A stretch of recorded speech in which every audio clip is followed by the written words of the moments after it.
ಸೀಮಿತಗೊಳಿಸ್ತಾ ಇದ್ದಾರೆ. ಆದಷ್ಟು ಇಂಟರ್ನ್ಯಾಷನಲ್ ಸಹಿತ ಇಂಟರ್ನ್ಯಾಷನಲ್ ಒಂದು ನಮ್ಮ ಮೀಡಿಯಾ ಮುಂದೆ ಆದರೂ ಸಹಿತ ಇಲ್ಲಪ್ಪ ನಮ್ಮದು ಯುದ್ಧ ಅಲ್ಲ, ಕೇವಲ ಭಯೋತ್ಪಾದನೆಯನ್ನು ಕಿತ್ತಾಕುವಂಥದ್ದು, ಭಯೋತ್ಪಾದಕರನ್ನ ಅಲ್ಲಿ ಓಡಿಸುವಂಥದ್ದು ಅಂತ ಸ್ಪಷ್ಟೀಕರಣ ಮೇಲೆ ಹೇಳ್ತಾ ಇದ್ದಾರೆ. ಆ ಸ್ಪಷ್ಟೀಕರಣದಿಂದಾಗಿ ಹೌದಪ್ಪ ಇದು ಸೀಮಿತದ ಅಂತೇಳಿ. ಆದರೆ ಪಾಕ್ ಇದನ್ನು ಸೀಮಿತಗೊಳಿಸುವ ಸ್ಥಿತಿಯೊಳಗಿಲ್ಲ. ಹೀಗಾಗಿ ಅದು ಒಂದು ಯುದ್ಧದ ರೂಪದಲ್ಲಿ ಮಾಡೋ ಸಲುವಾಗಿ ಬೇರೆ ಬೇರೆ ಸ್ಥಾನಗಳಲ್ಲೇ ಬಾಂಬ್ ಹಾಕುವಂಥದ್ದು ಹೇಳಿದರೆ. ಈಗ ನಿಮಗೆ ಹೇಳಿದಂಗೆ ಏನಪ್ಪ ಅಂತಂದ್ರೆ ಈ ಜೈಸಲ್ಮೇರ್, ಮುಂದೆ ಬಾರ್ಮೇಡ, ಜೋಧ್ಪುರ ಇಂಥ ಇವುಗಳ ಬದಿಯಲ್ಲೇ ಬಿಕನೇರ್, ನಾಲಾದಲ್ಲಿ, ಪಲೋಡಿಯಲ್ಲಿ, ಬರ್ಮೇರ ಇವೆಲ್ಲ ಕ್ಷೇತ್ರಗಳಲ್ಲಿ ರಾಜಸ್ಥಾನ ಆಗಿರ್ಬೋದು, ಮ್ಯಾಲೆ ಜಮ್ಮು ಕಾಶ್ಮೀರ ಆಗಿರ್ಬೋದು, ಹಾಗೆ ಕೆಳಗೆ ಬಂದಂಗೆ ಈ ನಮ್ಮ ಮಹಾರಾಷ್ಟ್ರನೂ ಆಗಿರ್ಬೋದು. ಬಟ್ ಇನ್ನೂ ಅಲ್ಲಿವರೆಗೆ ಬಂದಿಲ್ಲ. ಬಟ್ ಪ್ರಯೋಗ ಸಾಧ್ಯಗಳು ಎಲ್ಲ ಇದ್ದಾವೆ. ಹೀಗಾಗಿ ಈ ಯುದ್ಧ ಅಷ್ಟು ಸುಲಭವಾಗಿ ಬಗೆಹರಿಲಿಕ್ಕೆಲ್ಲ ಕೇವಲ ಭಯೋತ್ಪಾದನೆಯನ್ನು ಮಾತ್ರ ಕಿತ್ತಾಗಂತೆಲ್ಲ ಹೇಳ್ತಾ ಇದ್ದಾರೆ. ಬಟ್ ಭಯೋತ್ಪಾದಕನ ತಯಾರು ಮಾಡೋಕ್ಕೆ ಅಂದರೆ ISIದ ಭಯೋತ್ಪಾದಕನ ತಯಾರು ಮಾಡಿಕೊಂಡು ನಮ್ಮಲ್ಲಿ ಬಿಡೋದು ಕೆಲಸವನ್ನು ಈ ISI ಇಲ್ಲಿವರೆಗೆ ಮಾಡ್ಕೊಂಡು ಬಂದದ.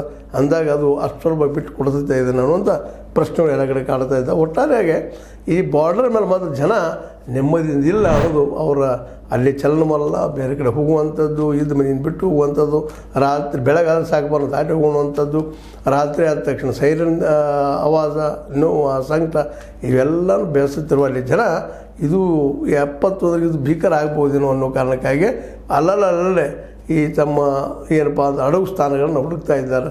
ಜೊತೆಗೆ ಕೆಲವೊಬ್ಬರು ಅಲ್ಲಿ ಸ್ಥಾನ ಬಿಟ್ಟು ಹೋಗ್ಲಿಕ್ಕೂ ಪ್ರಯತ್ನ ಮಾಡ್ತಾ ಇದ್ದಾರೆ. ಏನಾಗ್ತದೆ ನೋಡೋಣ. ಒಟ್ಟಾರೆಯಾಗಿ ಪಾಕ್ ಮಾತ್ರ ಡ್ರೋನ್ಗಳ ಮೂಲಕ ದಾಳಿ ನಡೆಸಿದ ಉತ್ತರವನ್ನು ಭಾರತಕ್ಕೆ ಕೊಟ್ಟದ. ಅದು ಭಾರತಕ್ಕೆ ಈಗ ಅನಿವಾರ್ಯ ಇದೆ. ಯಾಕಂದ್ರೆ ಭಯೋತ್ಪಾದನೆ ಕಿತ್ತಾಗಲಿಕ್ಕಂದ್ರೆ ಇನ್ನೆಂದೂ ಆಗುವುದಿಲ್ಲ ಅನ್ನೋಂಥ ಭಾವನೆ ಭಾರತೀಯರ ಮತ್ತು ಭಾರತೀಯ ಸೈನ್ಯದಲ್ಲಿದೆ ಅನ್ನೋದನ್ನು ಚರ್ಚೆ ಮಾಡ್ತಾ ಈ ಒಂದು ಕಳೆದ 2-3 ದಿನಗಳಲ್ಲಿ ಏನು ಬಾರ್ಡರ್ ಮೇಲೆ ಆಯಿತು ಅನ್ನೋದ್ರ ಬಗ್ಗೆ ಸ್ವಲ್ಪ ಝಲಕ್ ನಿಮ್ಮೊಂದು ಮಾತಾಡಬೇಕನ್ನಿಸ್ತು. ಯಾಕಂದರೆ ಯುದ್ಧ ಹೆಂಗಿರ್ತದೆ ಅನ್ನೋದನ್ನು ಅಲ್ಲಿ ಹೋಗಿ ಅನುಭವಿಸ್ಬೇಕಾಗ್ತದೆ ಅನ್ನೋ ಸಂಕಟ. ಏನೂ ಸಿಗಲಾರದ ಮಾಡಲಾರದ ಉಪವಾಸ ಇರುವಂಥ ಪ್ರಸಂಗಗಳು ಬರ್ಬೋದು, ಬಂಕರ್ಗಳಲ್ಲಿ ಏನೆಲ್ಲ ಆಗ್ಬೋದು, ಅಲ್ಲೇ ಎಲ್ಲನೂ ಆಗೋದ್ರಿಂದಾಗಿ ಇದು ಯುದ್ಧ ಯಾರಿಗೂ ಒಳ್ಳೆಯದಲ್ಲ ಅನ್ನೋದು ಅಷ್ಟು ಸ್ಪಷ್ಟ ಅದ. ಬಟ್ ಭಾರತಕ್ಕೆ ಮಾತ್ರ ಇದು ಯಾವುದೋ ಪರಿಸ್ಥಿತಿ ಒಳಗೆ ಈ ಭಯೋತ್ಪಾದನೆ ಕಿತ್ತು ಹಾಕಬೇಕಾದ್ರೆ ಯುದ್ಧ ಅನಿವಾರ್ಯ ಇತ್ತು ಅನ್ನೋದು ಅಷ್ಟು ಸತ್ಯದ ಅಂತ ಹೇಳ್ತಾ, ಇದು ನಿಮ್ಗೆ ಲೈಕ್ ಆಗಿರ್ಬೋದು. ಲೈಕ್ ಮಾಡಿ, ಶೇರ್ ಮಾಡಿ, ಕಾಮೆಂಟ್ ಮಾಡಿ, ಜೊತೆಗೆ ಸಬ್ಸ್ಕ್ರೈಬ್ ಆಗೋದು ನಿಲ್ಲಿಸಲಿಕ್ಕೆ ಹೋಗಬೇಡ್ರಿ. ಯಾಕಪ್ಪ ಅಂದರೆ H16 ನ್ಯೂಸ್ ಅರ್ಥಾತ್ ಈ ಚಿತ್ರ ಇದು ಸತ್ಯದ ಕೈಗನ್ನಡಿ ವಂದನೆಗಳು.